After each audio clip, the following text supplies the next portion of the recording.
Monsieur, nous ne vous entendons pas. Est-ce que vous m'entendez à présent? Oui. Vous m'entendez? Très bien, on recommence. Merci Félix de cette invitation à moi-même, à PPSO, pour faire participer à cette série de dialogues de jeunes queers pour échanger, apprendre et interagir avec vous sur le travail qu'on a fait dans ce domaine. J'aimerais me présenter. Je m'appelle Oscar Fernandez. Je viens de l'Argentine. Je suis secrétaire général adjoint pour euh,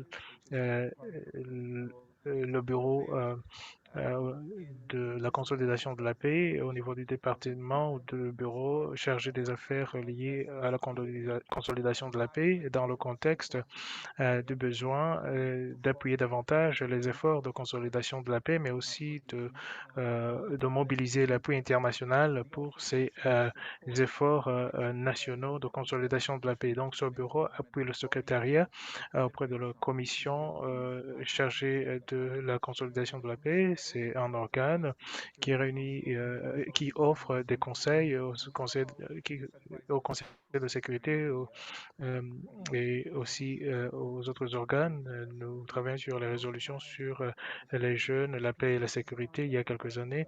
Euh, Nous travaillons également sur le fonds de la paix euh, euh, euh, euh, qui octroie des financements à hauteur de centaines de millions de dollars à différents pays où cela est nécessaire, mais aussi nous aidons à garder la cohérence dans le contexte des Nations Unies et les partenaires pour consolider et pérenniser la paix. PPSO est un partenaire avec les jeunes depuis longtemps, depuis 2012. Nous plaidons en faveur de la reconnaissance du rôle important des jeunes dans la consolidation de la paix. En 2014, vous vous rappelez qu'on a lancé le 9 principes directeurs pour la participation des jeunes dans la consolidation de la paix. Et le plus important, ou l'un des plus importants, c'était le troisième principe sur le genre et aussi les rôles des jeunes à cet égard. Et il y a également la résolution sur les jeunes et la sécurité, et cela aide à mobiliser et de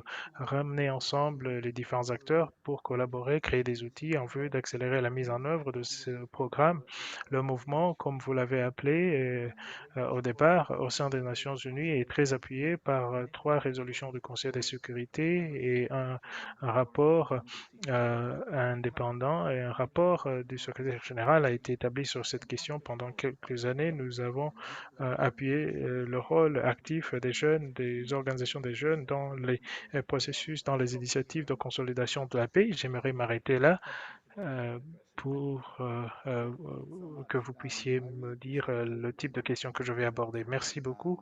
Euh, Nous entrerons dans les détails au cours de notre conversation dans un instant. J'aimerais passer la parole à Shana Boulangis pour qu'elle puisse se présenter.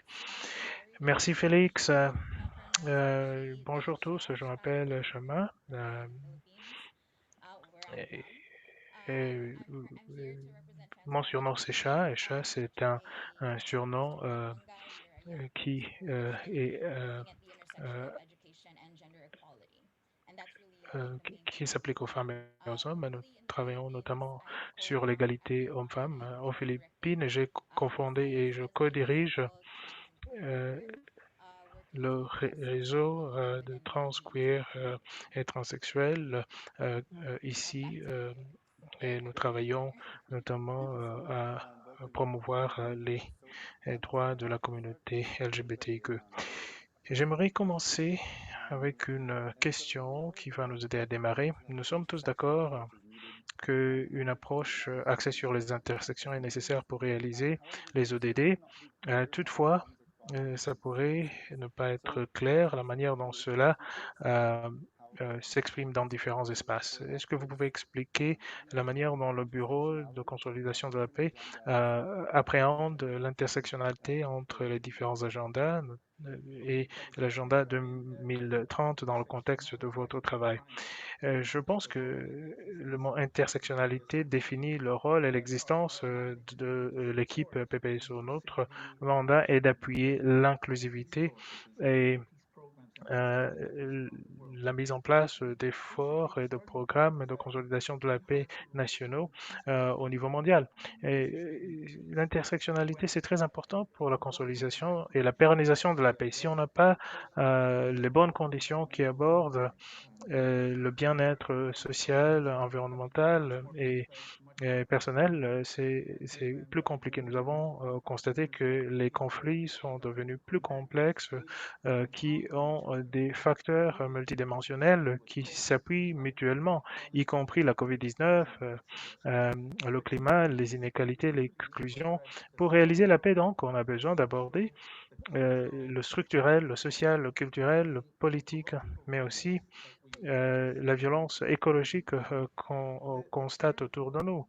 Le mot violence dans son contexte a été euh, présenté dans ce rapport indépendant sur la paix et la sécurité, et où on parlait aussi de la violence d'exclusion. C'est un mécanisme où les jeunes euh, euh, euh, sont assujettis à l'exclusion sociale, mentale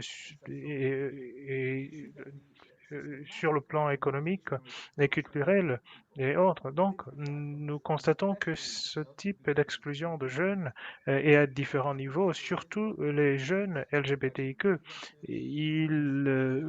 C'est justement cela qui mène au type de manque de confiance qu'on constate vis-à-vis des gouvernements et notamment on remarque cela au niveau des communautés. Alors au cœur de l'agenda 2030, on a justement ce concept de l'inclusivité. Le cadre, au fait, vise à éradiquer la pauvreté, et mettre fin à l'exclusion et à la vulnérabilité. Et la promesse est de ne laisser personne de compte. Et l'idée, c'est de faire de sorte que les jeunes qui ont différentes identités puissent être portés dans ce programme. Donc, la chose la plus importante, c'est que les jeunes soient représentés et qu'ils aient une voix dans ce processus et un mot à dire dans la consolidation, dans la construction de l'État et un mot dans l'établissement de leur avenir. Et ne pas voir les jeunes comme des bénéficiaires, mais plutôt comme des agents du changement, comme des champions pour la consolidation de la paix, si vous voulez. Donc, dans l'effort de consolidation de la paix, tous les efforts sont sur la table. Il faut qu'on ait une approche globale et cohérente. Je pense que l'agenda 2030 nous sert de cadre et reconnaît le fait qu'on ne peut pas avoir le développement durable sans avoir la paix. On ne peut pas avoir la paix sans avoir un développement durable. C'est une sorte de plan directeur pour une action conjointe entre l'humanité et la planète. Et aussi, l'objectif est d'équilibrer l'économique, l'environnemental et la dimension sociale de la consolidation de la paix. Donc, au cœur même de la consolidation de la paix, de ce programme-là, se trouve justement ce lien qui aborde les différentes intersectionnalités. Et j'ai essayé de mettre en évidence certaines de ces éléments-là dans ma réponse. Merci beaucoup. Peut-être, Shama, je vais me tourner vers vous pour comprendre l'intersectionnalité au niveau de votre organisation, Transform Education, mais aussi, il faut aussi aborder les problèmes structurels, notamment les aspects sociopolitiques, euh, et ainsi de suite. Peut-être que vous pouvez nous édifier davantage par rapport à la manière dont cela intègre l'intersectionnalité et comment Transform Education comprend ce terme-là et comment on peut réaliser cela. Merci Félix. Vous savez, quand on essaie à demander à quelqu'un d'expliquer ce que c'est l'intersectionnalité, c'est compliqué parce que c'est un mot très chargé. Euh, la- Par exemple, quand on parle du féminisme euh, qui a des intersectionnalités, c'est compris par différentes personnes de manière différente parce que l'intersectionnalité, c'est une terminologie complexe, c'est une stratégie complexe à mettre en œuvre au sein de toute organisation ou même dans une vie, même si c'est dans votre propre vie. Alors pour nous, chez TE, comme je l'ai dit, nous intervenons au niveau de l'intersection entre l'éducation et le genre. Et, mais il y a une chose très spécifique sur laquelle nous travaillons et c'est de veiller à ce que les jeunes soient inclus dans les objectifs 4, 5 et 6 des ODD. Actuellement, nous sommes en train de faire une réorganisation et dans ce contexte, nous voulons faire de sorte que les jeunes qui travaillent sur différentes intersections sont inclus dans notre structure. Nous avons des groupes de travail sur la violence axée sur le genre dans les écoles et ils abordent notamment le genre euh, et la violence sexiste. Nous avons également le groupe qui travaille sur le climat et le genre, de telle sorte à tenir en considération qu'il y a une dimension genre au changement climatique. Nous travaillons sur l'éducation des filles dans les zones de crise ou les zones en crise. Nous avons également lancé un groupe de travail sur cela parce qu'on a compris que certains de nos membres travaillent dans des zones qui sont frappées par les conflits et nous avons un groupe d'appui en quelque sorte et qui leur permet de créer leur propre plan de travail. Donc tous ces différents groupes de travail permettront aux jeunes de créer leur propre plan d'action et nous, au niveau de la direction de notre organisation, leur accordons l'appui technique nécessaire pour qu'ils puissent établir les liens nécessaires. Nous comprenons les intersections euh, comme étant liées au fait que les solutions devraient être sous forme d'intersection, et comme les problèmes sont liés les uns euh, entre les autres. C'est-à-dire que les luttes liées au genre ne sont pas séparées des luttes liées au climat ou séparées euh, aux conflits liés à la prospérité, à la mobilité, ainsi de suite. Exactement, c'est exactement ce sur cela qu'on veut travailler en ce qui concerne les intersections. Donc, si on ne fait pas cela, ça va bénéficier à ceux qui permettent les discriminations. Donc, il faut qu'on lutte de cette manière. Donc, nous travaillons sur différentes intersections et nous voulons les ramener et les aborder ensemble. Cela dit, le fait de travailler sur les intersections des identités pose des difficultés parce qu'il ne s'agit que des identités. Il y a également la nécessité de décoloniser et comme vous l'avez dit, Félix, et en ce qui concerne la décolonisation, dans beau- j'en parle beaucoup avec certains de nos amis blancs. On leur demande de euh, reconnaître cela, surtout lorsqu'ils interviennent dans une terre colonisée, pour savoir qu'il y a différentes dimensions de l'intersectionnalité. Ça ne doit pas seulement être basé sur l'identité, mais aussi sur les classes économiques, par exemple. Il y a plusieurs dimensions. Comme je l'ai dit, l'intersectionnalité, c'est un sujet très, très, très chargé, très lourd. Et justement, ça fait appel à l'examen de la manière dont nous abordons l'intersectionnalité. Et c'est justement de cette manière que Transform Education aborde ce thématique d'intersectionnalité. Je suis tout à fait d'accord et lorsque je réfléchis sur mon propre travail dans le domaine de la justice climatique, du changement climatique, je pense qu'il faut commencer avec une compréhension de cela comme étant euh, un symptôme et de cette manière, il faut qu'on essaie à aborder certaines des causes fondamentales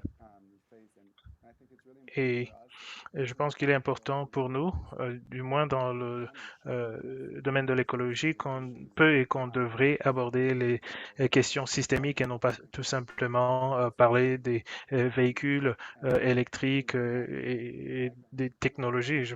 Et je viens du Canada, mais non, je vis. euh, au Royaume-Uni, il y a euh, des mouvements tels que le mouvement lié à la restitution des terres. Et évidemment, cela pourrait ne pas être nécessairement lié au changement climatique, mais il y a cette guérison qui a besoin d'avoir lieu. Et Oscar, je ne sais pas si vous voulez partager des exemples spécifiques. Euh, Vous travaillez sur l'intersectionnalité, peut-être une initiative qui aborde directement l'intersection entre deux aspects. Vous avez mentionné plusieurs questions, mais je vous passe la parole.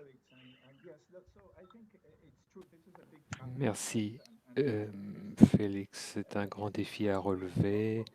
L'idée, c'est de traduire les éléments dont nous parlons en appui direct et en action concrète pour qu'il y ait des changements réalisables. Je vous donne un exemple. L'une des façons dont nous apportons une contribution à ce programme de l'intersectionnalité pour avoir plus d'intégration, pour avoir rassembler les différents courants, les différents acteurs, notamment les organisations de la société civile.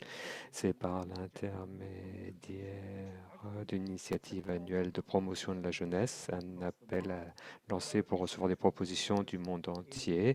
Et ces propositions sont centrées sur l'autonomisation des femmes et des jeunes grâce au Fonds de consolidation de la paix. Chaque année, on lance un appel pour recevoir des idées précises.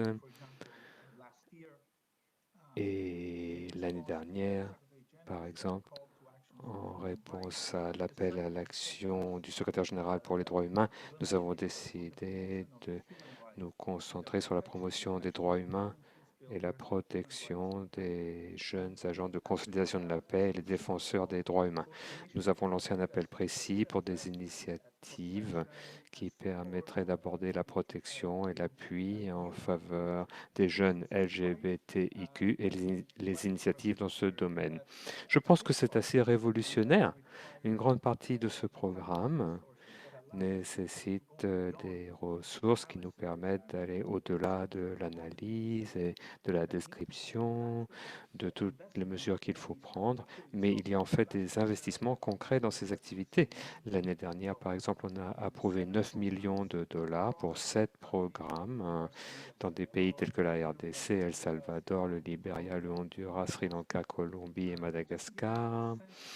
Et je vais vous donner une idée de l'objectif de ces programmes. À Madagascar, il s'agit de faciliter et promouvoir l'engagement des jeunes citoyens, les étudiants, les journalistes, la société civile, les organisations de la société civile comme vecteurs de la paix et promoteurs des droits humains, avec notamment des éléments de renforcement des capacités et aussi pour renforcer le nombre de ces organisations qui sont sous-financées très souvent, mais pour appuyer les travaux de recherche et les mesures de protection contre les défenseurs des droits humains et les militants LGBTIQ. En RDC, dans les Kasaï, on promeut la coexistence pacifique entre les personnes qui rentrent chez elles et les personnes déplacées et les communautés d'accueil. Nous essayons de renforcer la protection des groupes vulnérables, y compris les femmes, les filles et les personnes LGBTIQ, en améliorant des choses comme l'accès à l'aide juridique et les possibilités socio-économiques. En Colombie, on vient d'approuver il y a quelques semaines un renforcement d'un programme en cours qui vise à renforcer l'influence des personnes LGBTIQ, notamment les femmes autochtones, concernant les prises de décision s'agissant des priorités territoriales et nationales en matière de consolidation de la paix et les initiatives de cohésion sociale dans certaines des régions les plus durement touchées par le conflit. Cette année en particulier, l'initiative a été axée sur la promotion et la protection des espaces civiques pour les jeunes, en mettant l'accent en particulier sur l'environnement et les questions foncières. Et encore une fois, il y a un guichet en quelque sorte pour les personnes autochtones. Ce que nous avons, c'est un instrument, c'est le Fonds de consolidation de la paix, qui est un instrument catalyseur d'accès rapide, de mise en œuvre euh, rapide. Cela permet de lutter contre les discours de haine, lutter contre la discrimination fondée sur l'identité de genre et l'orientation sexuelle. Il s'agit de protéger les droits humains de toutes les personnes et assurer leur participation dans les processus décisionnels. avec la collaboration de nombreux participants à la réunion d'aujourd'hui, nous essayons de mettre en lumière ce programme pour obtenir davantage de ressources et pour soutenir ce programme très important pour la réalisation des droits de tout un chacun. Très bien. Je vais poser une question un peu différente et pour gagner du temps, je vais peut-être séparer les questions. Acharna, je vais commencer par vous. Vous allez répondre à la première partie. Nous trois, nous travaillons, nous avons une interaction de différentes façons avec les structures internationales. Et je pense qu'on a parfois des sentiments de contrariété, de frustration, mais il y a aussi des moments qui sont des sources d'inspiration, parfois inattendues. Alors, Acharna, pourriez-vous nous parler de vos contrariétés, mais aussi de vos moments qui sont des sources d'inspiration? Et Oscar, je vous demanderai comment le système international, eh bien, comment le modifier pour mieux intégrer l'intersectionnalité à l'avenir? Acharna, je commence par vous. Les frustrations, les contrariétés s'agissant du système international. Avant de répondre à la question, j'aimerais réagir à l'intervention d'Oscar. Oscar, ce que vous avez dit, ça m'a rappelé quelque chose. Ça m'a rappelé un mouvement ici aux Philippines, un mouvement qui œuvrait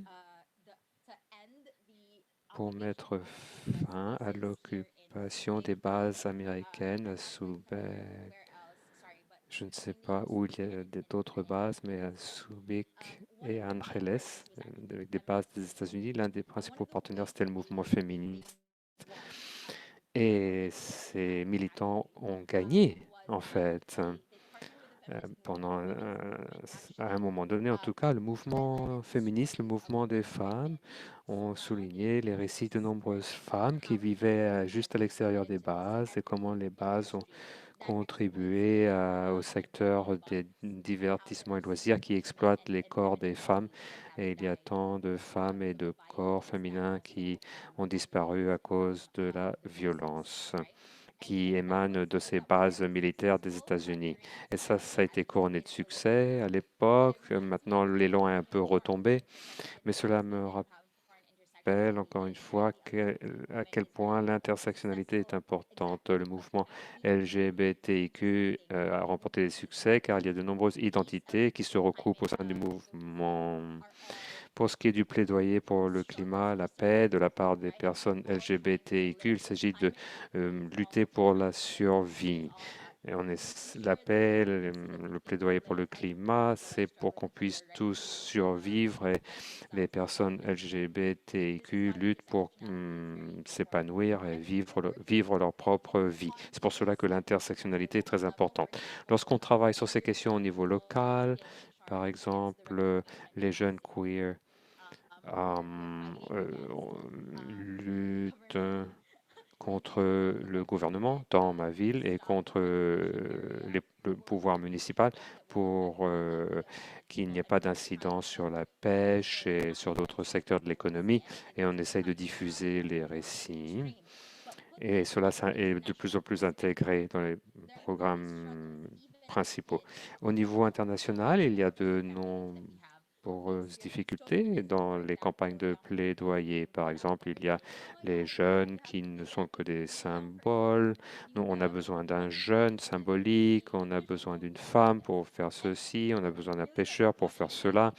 Et donc, nous nous opposons à cette idée de représentation purement symbolique. Nous nous opposons à des personnes plus âgées qui disent on a besoin d'un jeune pour animer une réunion, pour faire que ça fasse bon effet, sans demander aux jeunes ce qu'ils veulent véritablement, notamment les objectifs de la réunion, ou alors la structure du programme qu'on essaye de défendre.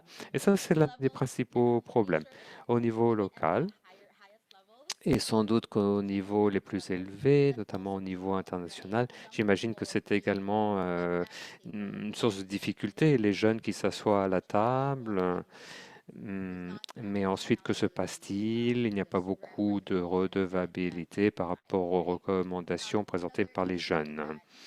Autre question, lorsqu'on travaille avec des coalitions, par exemple, il y a une autre source de difficulté, c'est qu'il y a un travail en silo avec des cloisons. Donc, si on travaille pour le plaidoyer en faveur du climat, par exemple, et si on veut avoir une perspective féministe, si on veut donner la parole aux personnes transgenres pour qu'elles nous parlent de leurs expériences, et par exemple, lorsqu'il y a absence de programme d'amélioration sociale, ou alors si les personnes ont été victimes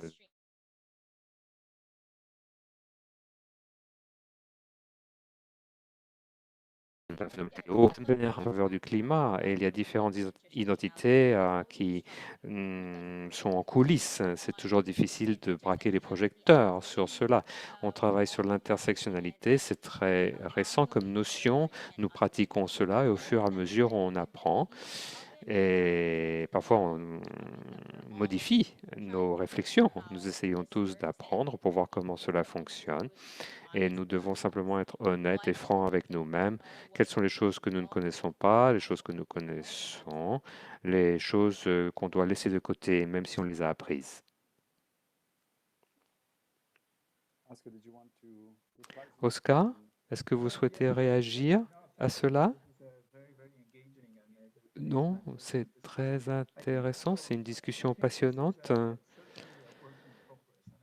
C'est un travail encore en chantier. Les choses évoluent, mais n'évoluent pas assez vite pour nous tous, notamment pour les participants à cette réunion. Les choses pourraient avancer plus vite, mais de façon générale, la communauté internationale semble se diriger de plus en plus vers des réflexions globales. Le programme 2030 est un élément important de ce cadre global, mais tout aussi important, c'est le cadre de pérennisation de la paix adopté par l'Assemblée générale et le Conseil de sécurité. L'idée, c'est qu'on ne peut pas obtenir des résultats si on continue de travailler indépendamment les uns des autres. Par exemple, le pilier développement qui n'aurait pas d'interaction avec le pilier paix et sécurité, qui n'aurait pas de lien avec le pilier droits humains, qui n'aurait pas de lien avec les interventions humanitaires.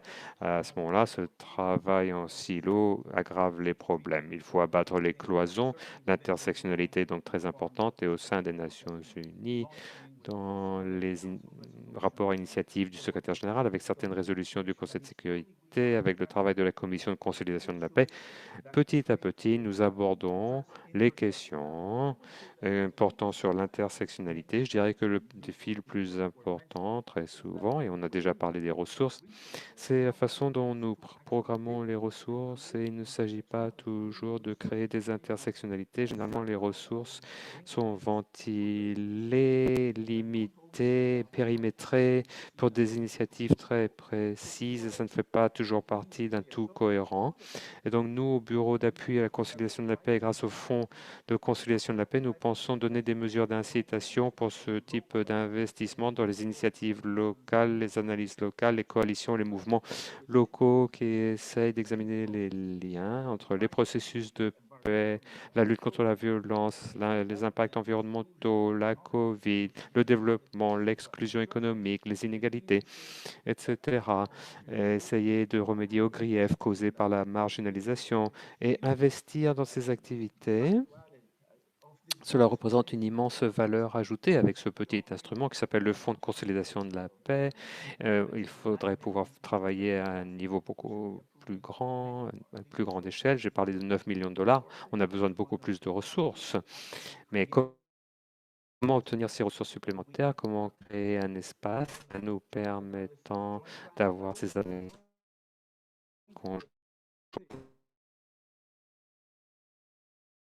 planification avec les alliances, fil, qui travaillent au niveau central, au niveau régional, au niveau local, avec les différents services gouvernementaux, mais aussi lancer des initiatives permettant à la société civile de s'exprimer. Et nombre d'agents de la consultation de la paix nous l'ont dit. Nous avons pu les rencontrer et apprendre grâce à eux. Nous comprenons les intelligence des missions d'application d'appel, nous avons prévu des intervenants qui présentent des exposés sur les défis et difficultés de la consolidation de la paix dans tel ou tel pays, quel que soit le pays qu'on discute à la commission. C'était très rare auparavant,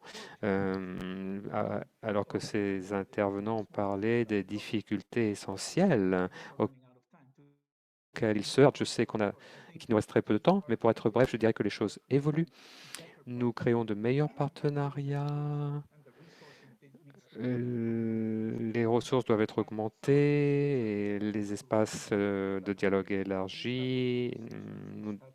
Je crois que ce genre de réunion, de discussion, de dialogue, c'est extrêmement important pour nous car nous voyons où il faut investir davantage, où il faut créer des espaces et des partenariats, où il faut investir. Et donc, il s'agit de lutter en fin de compte contre l'exclusion, la discrimination auxquelles se heurtent souvent les jeunes LGBTIQ, notamment les militants et les défenseurs des droits humains de ces personnes. Je m'en tiendrai là. Félix, je sais que vous n'avez plus beaucoup de temps. On pourrait tous continuer d'en parler. C'est au cœur de notre travail. Et on pourrait se concentrer sur telle ou telle question, que ce soit la consolidation de la paix, les changements climatiques, l'éducation, mais nous devons agir de façon globale. C'est ça, c'est cela qui compte. Il faut mettre en œuvre des processus structurels pour que l'avenir qu'on essaye de créer soit très différent de la situation actuelle. Et de nombreuses personnes sont des organisateurs au niveau des communautés de base. Nous travaillons au niveau local. Nous atteignons rarement le niveau international. Mais c'est bien cette approche d'aval en amont qui a été mentionnée. Et au niveau les plus élevés de l'ONU, par exemple, comme M. Taranko, eh bien, M. Taranko a dit qu'il avait besoin de plus de ressources, plus de moyens financiers, et aussi qu'il faut créer des espaces pour que les plus marginalisés soient soutenus et appuyés. Et il faut que les ressources financières aillent vers ceux qui en ont le plus besoin. Il faut donc une approche coordonnée entre le niveau local, les communautés de base d'un côté, et les niveaux les plus élevés du système international de l'autre. Et nous pouvons tous continuer d'en parler, que ce soit les représentants des communautés de base ou les représentants de l'ONU. Nous touchons à la fin de cette partie de la réunion. Je vous remercie de vos perspectives. Je suis sûr que les participants se sont félicités de pouvoir entendre vos interventions. Et nous allons passer au groupe de personnes suivant.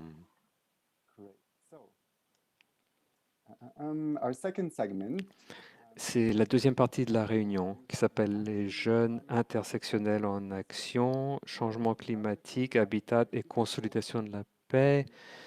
Nous allons parler avec des jeunes LGBTQ qui essaient d'opérer des changements dans leur communauté, notamment les difficultés pour ce qui est de mettre l'intersectionnalité en pratique.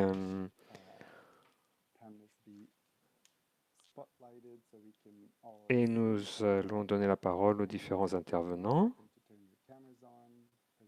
Et les participants vont allumer leur caméra.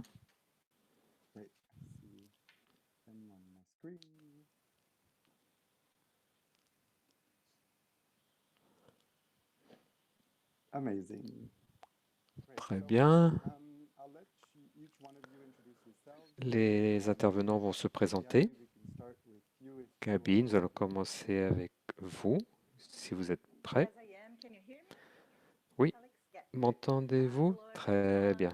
Bonjour à tous, je m'appelle Gabi Baessi. Je suis du nord-est du Brésil,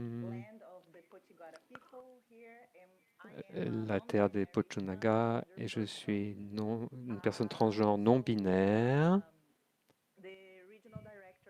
Je suis également directrice régionale pour l'Amérique latine et les Caraïbes d'une organisation de défense de la nature.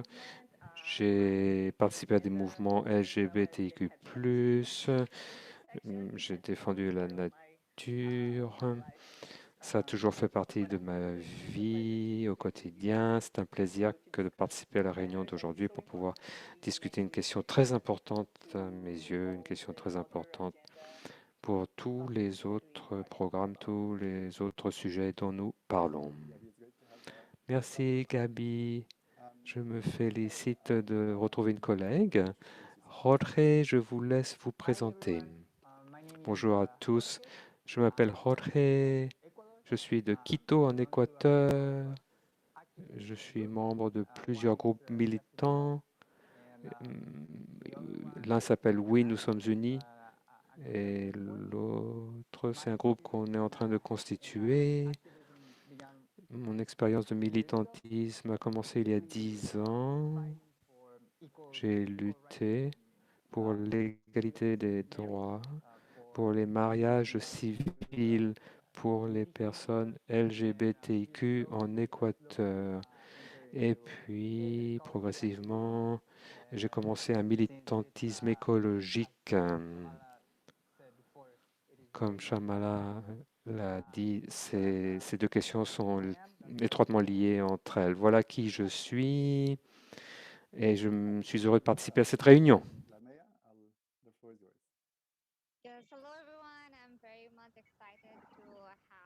La meilleure, vous avez la parole. Bonjour à tous, je suis très heureuse de faire partie de cette table ronde. Je m'appelle Lamiane et je suis une personne queer, mais aussi j'utilise le pronom she, they. Et je travaille avec Transaid, qui est une organisation sans but lucratif de jeunes. Par le biais de Transcend, nous visons à colmater la brèche entre la communauté et les personnes marginalisées au Bangladesh pour créer également plus d'emplois par le biais de l'entrepreneuriat dans notre pays. Euh, la mission et la vision de notre organisation est très liée à l'intersectionnalité. Merci. Merci d'être ici. C'est agréable d'avoir ce panel. Je suis très heureux de vous compter parmi nous. Comme vous le voyez, on a bon nombre d'individus LGBTQ qui ont été à l'avant-garde de différents mouvements, des fois sans qu'on ne reconnaisse notre intersectionnalité, notre sexualité dans notre travail de plaidoyer. En tant que jeune LGBTQ travaillant dans différents espaces, comment est-ce que le programme de votre travail est guidé par l'identité sexuelle, mais aussi sur des échanges et les discussions sur l'intersectionnalité? Lamia, vous pouvez commencer. Oui, comme je l'ai dit, j'ai cette plateforme qui s'appelle Transcend. Par le biais de Transcend, nous avons euh, Euh, vous savez, dans notre pays, l'homosexualité est toujours illégale et, même les, euh, les personnes, les membres de ce mouvement sont à risque. Donc, les organisations queer sont à l'arrière-plan. Transcend est très visible, toutefois. Pourquoi est-ce qu'on est visible? Parce que je pense que l'établissement des alliances est important. Si nous créons des groupes de queer où on va travailler à nous seuls, de manière isolée, nous n'allons pas transformer la société. Et si on travaille avec les alliés et les amis, ça pourrait changer la donne. Et nous avons à cet égard quelques volontaires au sein de notre équipe. Donc c'est de cette manière que nous essayons de colmater la brèche entre notre organisation et la communauté. Et étant donné que les individus LGBTIQ sont souvent abandonnés par leur famille et sont obligés d'être impliqués dans le travail sexuel parce qu'ils n'ont pas d'autres moyens de gagner leur vie. Donc, à part la plaidoyerie en faveur de la sensibilisation, mais aussi nous avons des campagnes en ligne et sur les médias sociaux, parce que comme vous le savez, les médias sociaux constituent un outil idéal pour l'établissement des campagnes. Et nous avons des articles, des articles informatifs. Et nous tenons également des webinaires également. Et aussi, nous avons lancé des sessions de formation de sessions pratiques sur différents sujets et nous essayons également de trouver des emplois pour les membres de cette communauté marginalisée, non seulement pour les personnes transsexuelles, mais aussi pour les personnes queer. C'est de cette manière que notre structure fonctionne et ceci est en droite ligne avec la mission et la vision de notre organisation. Et comme je l'ai dit, nous il y a également énormément d'homophobes, de transphobes dans notre pays, euh, mais aussi il y a euh, des attaques vis-à-vis des volontaires qui ont ouvertement plaidé en faveur des droits des personnes queer. Mais c'est bien de voir ces alliés qui viennent de différents de composantes de la communauté et de la société. C'est de cette manière que nous pouvons réaliser notre objectif qui est de d'enlever la stigmatisation, de mettre fin à la stigmatisation perpétrée à l'égard des personnes queer. Merci beaucoup. Je pense qu'il est important de reconnaître que rien ne peut être fait de manière isolée, qu'il est important d'entrer en contact et en collaboration avec des réseaux, euh, des alliés et des collaborateurs. Et- Est-ce que vous avez pu euh, exprimer votre identité queer? Est-ce que vous y avez déjà pensé? À quelles difficultés est-ce que vous avez été confronté, Roger? Merci de cette question. Tout d'abord, au départ, j'étais très timide de m'exprimer ouvertement à mon groupe d'activistes. J'avais peur parce que je viens d'une société et d'une communauté homophobe qui a des mentalités très fermées et il y a beaucoup de stigmatisation vis-à-vis de la communauté LGBTQ. Et au départ, j'étais inquiet, mais comme je viens du point de vue où il est important de lutter pour le droit de la communauté LGBTQ au mariage, j'ai dû commencer à travailler avec ces groupes d'activistes. Je me disais que je suis ici parce que je lutte au sein de ma communauté pour avoir accès aux mêmes droits et je veux faire partie de cette même communauté. Et je pense que l'acte le plus révolutionnaire qu'on pourrait avoir serait de défendre notre propre diversité. La meilleure façon de le faire, c'est de remettre en cause la nature elle-même, parce que c'est en quelque sorte comme si on allait à l'encontre de la nature. C'était difficile au début, mais je pense que j'ai trouvé un espace où je me sentais en sécurité et euh, euh, euh, que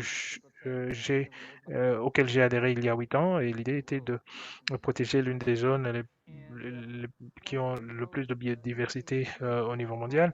Et l'une des expériences intéressantes que j'ai eues euh, au sein de ce groupe, c'est qu'une fois qu'on a présenté le référendum, les citoyens de l'Équateur, surtout le gouvernement, ils ont dit OK, mais qu'est-ce que vous proposez? Et notre réponse était de créer un manifeste qui s'appelle les plans du A jusqu'à Z.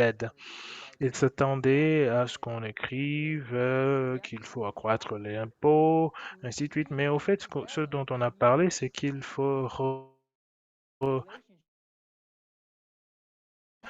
concevoir la relation avec la nature et évoluer avec la nature, parce que c'est au cours de ces 5 derniers siècles que le système capitaliste a évolué, parce que justement ce que ce système a fait, c'était de forcer les communautés à accepter ce système. Ils nous ont fait penser que plus on semble blanc, riche, masculin, on a des vies qui ont moins de valeur. Donc à cet égard, j'ai répété ma déclaration initiale, c'est que l'acte le plus révolutionnaire qu'on pourrait euh, euh, intenter serait un acte de remettre en cause la nature. Oui, en effet, il faut la nature sur cette planète, et je pense que c'est très important. Oui, Gabi, est-ce que vous avez des points de vue? Oui, une des choses que j'ai oublié de mentionner ou de demander, j'aimerais savoir si on a d'autres personnes queer, transgenres, non-binaires ici, parce que il y a un grand problème de sous-représentation des personnes transgenres dans notre communauté. Et une des choses qu'il faut reconnaître, c'est que dans le sigle LGBTQ+, et c'est déjà un sigle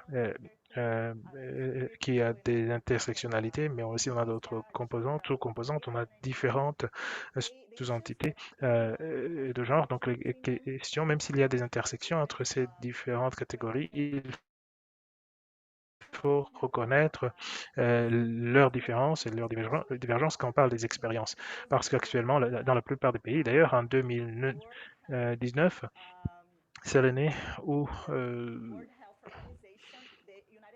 l'Organisation mondiale de la santé a reconnu que les personnes transgenres ou le fait d'être transgenre n'est pas une maladie. Donc quand on parle des difficultés, nous sommes en train de parler des éléments de base.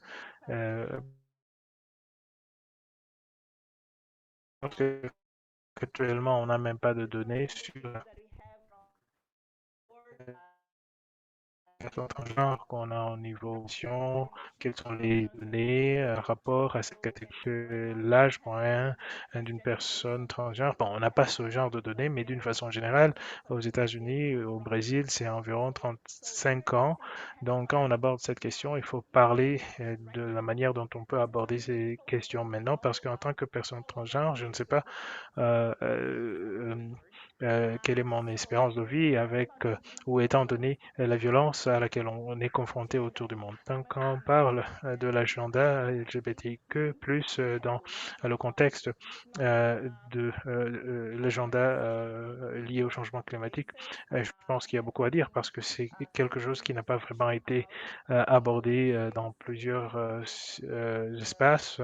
On n'en parle pas beaucoup, même au niveau de la COP, la conférence sur le changement climatique, qui se tient dans quelques jours, dans moins d'un mois. Et ceci ne fait toujours pas partie de l'ordre du jour. Et des fois, on parle de la commission sur la condition de la femme, comme dont on parlait. On parle toujours de l'égalité, de l'équité pour les femmes, mais il faudrait également commencer à parler des questions qui concernent les personnes transgenres, qui font partie également d'une identité sexuelle qui fait face à plusieurs problèmes. Je pense que Rory a mis en évidence certaines perspectives sur la manière dont on est vis-à-vis de la nature. On pense que les gens devraient être respectés en fonction de la biodiversité telle que présentée par la nature. Mais il y a le lien entre la théorie queer et l'écologie. Il y a des connexions à cet égard-là. Je pense que ce qu'il faut reconnaître, c'est que la nature, mais aussi ces groupes qui ont été historiquement marginalisés par ce système, Au fait, la nature et ces groupes-là ont été exploités par ces systèmes et ont fait l'objet d'oppression. Il y a donc beaucoup de connexions entre ces facteurs-là. Donc, il faudrait qu'on soit respecté. Les personnes transsexuelles devraient être également respectées. On a également des gens qui sont nés sans un genre, sans un sexe spécifique. Et donc, il faudrait qu'on fasse de sorte que ces gens-là ne font pas face à de la violence. Il faudrait qu'on envisage des politiques qui sont liées à la santé, y compris dans le contexte de la justice climatique. Voilà, je m'excuse d'avoir pris la parole pendant si longtemps. Non, c'est agréable de suivre vos interventions. Euh, et dans le processus d'organisation de cet événement, on réfléchissait sur l'angle sur lequel on va aborder le changement climatique et l'identité sexuelle. Bon, il y a beaucoup d'aspects, euh, il y a beaucoup de dimensions. Il y a la COP 26 qui aura lieu dans moins de 2 semaines. Mais si je réfléchis sur la COP 24 qui a eu lieu en Pologne, je suis polonais et la Pologne a des zones qui sont dédiées aux LGBTQ. Est-ce que je serai à l'aise à avoir accès à ce même type d'espace pour l'événement qui suit? Également, vous avez parlé de la transformation de notre compréhension de la nature. Est-ce que la nature peut également exister du point de vue de nos différentes identités? Donc, il y a plusieurs niveaux qui ont des intersections avec le climat et l'environnement.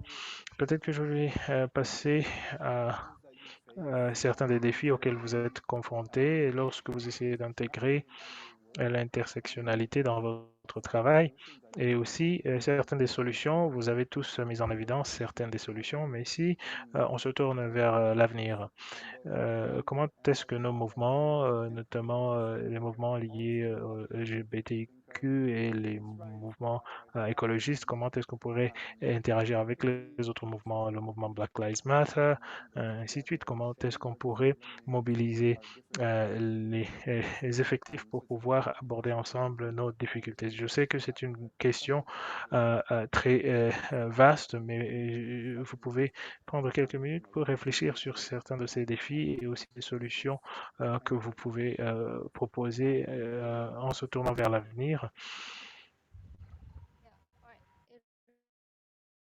Lamia, je vais commencer avec vous. Oui, bon, euh,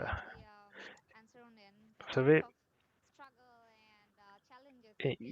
c'est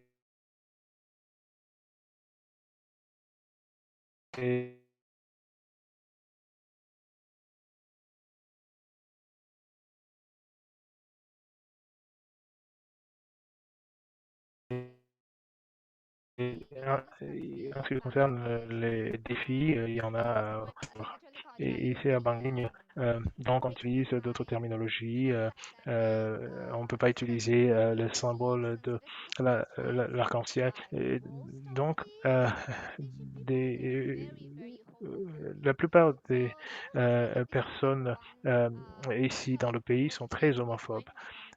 Donc, ça c'est le premier point, notamment le fait qu'il y a un tabou par rapport à la communauté LGBTI, mais aussi par rapport à la communauté des personnes étrangères. La plupart des personnes dans notre pays ne savent même pas qui sont ces personnes-là. Ils ne savent pas que le genre, c'est une construction sociale, en fait.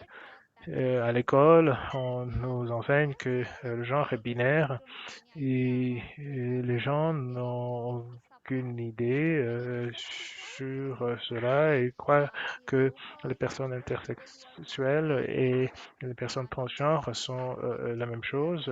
La communauté de ces personnes-là sont connues comme la communauté des Hijra. Donc, il y a un conflit entre euh, la, la- la communauté des personnes transgenres privilégiées. D'ailleurs, ces derniers ne veulent pas être identifiés comme étant des Hijra. Donc, il y a difficultés qui sont liées à cela, au tabou. Mais aussi, il y a le manque de politiques qui sont conviviales trans, aux personnes trans. Vous savez, dans la société, il y a euh, le fait que la reconnaissance officielle en tant que citoyen pour ces personnes-là euh, a eu lieu en 2019. Donc il y a 2 ans, nous en parlons, mais vous savez, au niveau du gouvernement, il n'y a pas de mesures qui sont prises. Et aussi, euh, euh, troisièmement, il y a des personnes qui sont des extrémistes qui ne sont pas tournés au développement, notamment les personnes islamistes. Il y a beaucoup de personnes intégristes et des islamistes mais aussi euh, qui perpètrent des exactions, par exemple, qui tuent des athées, des personnes athées. Et il y a quelques années, un activiste queer a été tué. C'était vraiment quelque chose de très tragique. Donc oui, je parle de ceci ouvertement en utilisant mes plateformes, mais j'ai peur pour les vies des personnes transgenres qui travaillent en tant que volontaires dans le contexte de mon organisation. Donc c'est très frustrant, c'est une période très frustrante qu'on connaît dans notre pays. Il y a beaucoup de défis, il y en a chaque jour, mais nous espérons que les choses vont changer, que ça va changer grâce à cette nouvelle génération. Merci.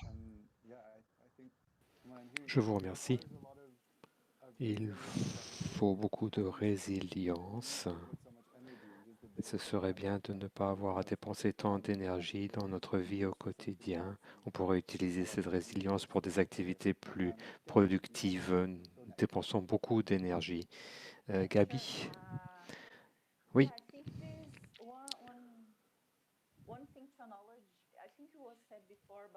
je crois que cela a déjà été dit en ce qui concerne les connaissances, le savoir-faire. Il est important de se souvenir que c'est un problème structurel et que cela est intégré dans le système actuel. Donc, c'est un problème systémique, car actuellement, nous vivons dans une société, comme Lamea l'a dit, qui a un mode de pensée binaire. Donc, c'est toujours une chose ou l'autre, les femmes et les hommes, la nature, la culture, la nature, les villes, le bon et le bien et le mal. Et il y a une longue liste d'exemples de structures binaires et notre système en est rempli. Donc, lorsqu'on parle de personnes qui sont en dehors de ce schéma binaire, eh bien, il y a toujours des difficultés pour reconnaître cela et je pense que nombre de réponses qu'on recherche actuellement selon nos différents programmes concernant les droits humains, les changements climatiques, la nature, je pense qu'on peut trouver beaucoup de réponses lorsqu'on sort du mode de pensée binaire et lorsqu'on se rend compte que l'éventail est beaucoup plus large. Pour l'instant, nous avons des programmes avec des structures essentiellement binaires. Et en ce qui concerne les défis et difficultés, je pense que le fait d'être un organisme de dissidence, c'est déjà une difficulté, car je fais face à la violence au quotidien, je me bats pour avoir mes propres pronoms, mais cela nous met déjà dans une situation de crainte. Lorsqu'on parle de sexualité, nous avons tous des craintes, des peurs, nous ne savons pas quels sont les préjugés, les partis pris auxquels nous allons nous heurter. Et donc actuellement, il y a un problème très concret auquel je me heurte. Je vais participer à la 26e conférence des partis sur les changements climatiques et je ne sais pas si je vais pouvoir avoir le nom que je veux sur mon badge, sur ma carte d'identité. C'est aussi simple que cela. je me dis que peut-être que mon nom, le nom que j'ai choisi pour moi-même, ne sera pas respecté, mon identité ne sera pas respectée, je devrais me heurter à une certaine forme de violence. Je suis allé à la conférence des partis à Madrid, mais à l'époque, me considérais comme une femme cisgenre. Il y a une autre difficulté. On reconnaît l'importance des intersections, mais pour l'instant, la plupart des programmes sont axés sur des questions précises. On a du mal à établir les intersections. Lorsqu'on parle des changements climatiques, on a du mal à dialoguer avec le programme pour la biodiversité, pour la nature. Pourtant, il y a de nombreux liens. Les liens sont évidents entre ces deux grands programmes. Et donc, je suis vraiment convaincu que cela est un obstacle pour pouvoir progresser s'agissant des débats intersectionnels et pour comprendre comment tous ces problèmes sont liés entre eux. Il faut les aborder de façon globale et intersectionnelle. Voilà ce que je voulais vous dire. Merci Gabi. Jorge, je vais vous donner la parole pour la dernière intervention de ce groupe. Merci. Il y a quelque chose qui m'effraie, c'est la prise de conscience que l'histoire n'est pas progressiste mais cyclique. Actuellement, en Équateur, nous avons un nouveau président et lui et sa famille se sont opposés ouvertement à la communauté LGBTIQ. Et cela me ramène à ce qui s'est passé au Brésil avec Bolsonaro, qui est ouvertement violent. Et ce qui se passe au Bangladesh aussi, l'AMEA nous en a parlé, ça me fend le cœur quand on pense qu'actuellement nous avons encore ces faits très inquiétants, effrayants concernant nos droits humains. Donc, nous essayons de décoloniser nos corps et décoloniser nos territoires, car il y a un lien entre ces deux aspects. Si on ne peut pas prendre des décisions concernant nos propres corps, notre territoire primordial, ça veut dire que l'État prend la décision à notre place. Et c'est ce qui s'est passé dans l'Amazonie, où les communautés autochtones sont obligées d'accepter les destructions comme mode de vie même si elles ne le souhaitent pas. La même chose se produit avec nos corps. Lorsque l'État nous dit quel aspect nous devons avoir, comment nous devons nous habiller, quel nom nous pouvons utiliser, si on est queer ou transgenre ou pas. Donc c'est très important et il faut passer à l'étape suivante et pouvoir garantir notre existence au cours de la prochaine ère. J'espère que ce sera une ère beaucoup plus positive avec une communion entre l'être humain et la nature. Donc pour l'instant, l'un des principaux thèmes ici, c'est le droit à l'avortement et la répression des personnes qui sont pour un choix pour l'avortement.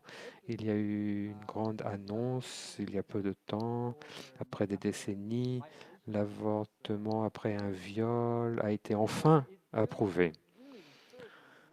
Et donc ça c'est vraiment inquiétant aussi de penser qu'il y a tant d'enfants qui sont, nous parlons de filles, de jeunes filles qui ont été violées et qui doivent aller jusqu'au bout de la grossesse, une grossesse non désirée. Et ça vient de se produire en Équateur, la dépénalisation de l'IVG en cas de viol. Et nous appuyons le choix s'agissant de l'IVG. Il faut pouvoir prendre des décisions au sujet de nos territoires primordiaux et tout autre territoire d'ailleurs, les endroits où nous vivons. Et donc, il s'agit de décoloniser et passer à l'ère suivante pendant laquelle nous pourrons être véritablement propriétaires des ressources de nos territoires et de nos décisions. Je vous remercie beaucoup d'avoir participé à cette réunion. Nous nous heurtons à de nombreuses difficultés identités, surtout si on ajoute les différents aspects de l'intersectionnalité. Nos identités sont très puissantes. Lorsqu'on présente et projette nos identités, cela remet en cause les structures, le mode de pensée binaire, cela remet en cause le système capitaliste. Plus on peut s'exprimer, plus nous nous faisons entendre, plus nous disposons d'espace concernant les prises de décision. Je crois qu'il y a un grand pouvoir d'émancipation. Nous devons être fiers de nos identités. Nous devons les explorer et les exposer au sein de la société. Je suis sûr qu'il y a de nombreuses personnes qui s'identifient en tant que personnes binaires, mais qui pourraient être ailleurs sur les vastes éventails. Donc il y a beaucoup de puissance lorsqu'on parle de la diversité de la nature, diversité de réflexion, de pensée, diversité d'antécédents, diversité d'identité. C'est une arme à double tranchant. Parfois, cela perturbe le pouvoir, mais c'est aussi une voie royale pour améliorer, pour avoir un avenir meilleur. Je vous remercie tous les trois d'avoir participé à la réunion d'aujourd'hui. Nous allons clore cette partie de la réunion. Je tiens à remercier tous les participants qui ont participé au dialogue des jeunes queer. C'est une campagne qui va durer toute l'année. Je vous invite à participer à la prochaine réunion. Nous pouvons continuer de construire un mouvement de jeunes LGBTIQ mondial plus fort, avec plus de ressources pour défendre les droits humains des jeunes LGBTIQ. Veuillez nous retrouver sur les réseaux sociaux. Il y a un site web notamment, et j'affiche cela dans la fonction chat de la plateforme. Je remercie tous les participants d'avoir présenté les récits, défis, luttes, difficultés, espoirs pour l'avenir. Je suis sûr que toutes les personnes qui ont suivi la réunion s'en sont vivement félicitées. Je remercie tous les participants. Merci beaucoup.